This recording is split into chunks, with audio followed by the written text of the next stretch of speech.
الحمد لله رب العالمين.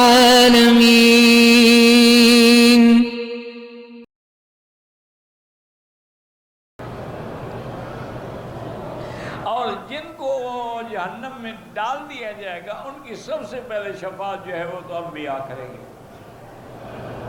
انبیاء کے بعد علماء کریں گے، علماء کے بعد اللہ کے اولیاء کریں گے.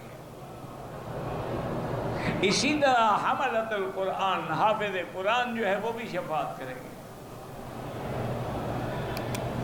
صحیح حدیث میں ہے کہ اللہ تعالیٰ قیامت والے دن حافظ قرآن سے فرمائیں گے کہ تیری خاندان سے جن لوگوں کو جہنم کے پروانے مل گئے ہیں تم 10 بندوں کو چھڑا سکتے ہو.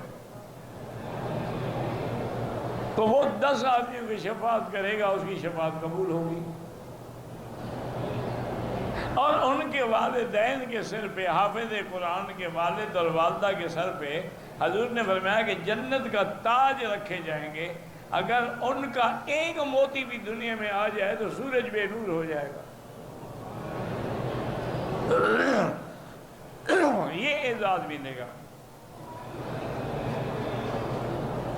اسی طرح اللہ کے قرآن کی صورتیں بھی شفاعت کریں گی. سورۃ الملک ہے، سورۃ یاسین ہے، یہ بھی شفاعت کریں گے.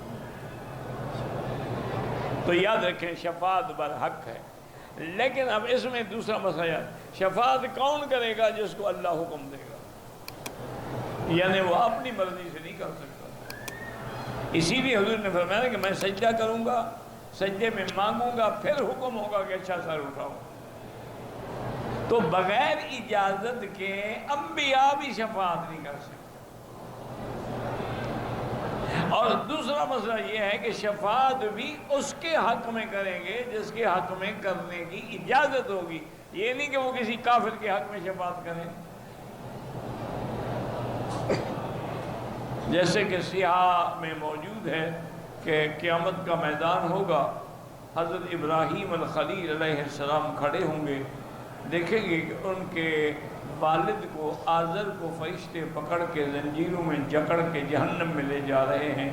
تو حضرت ابراہیم پکاریں گے کہ یا اللہ یہ کیا ہو رہا ہے؟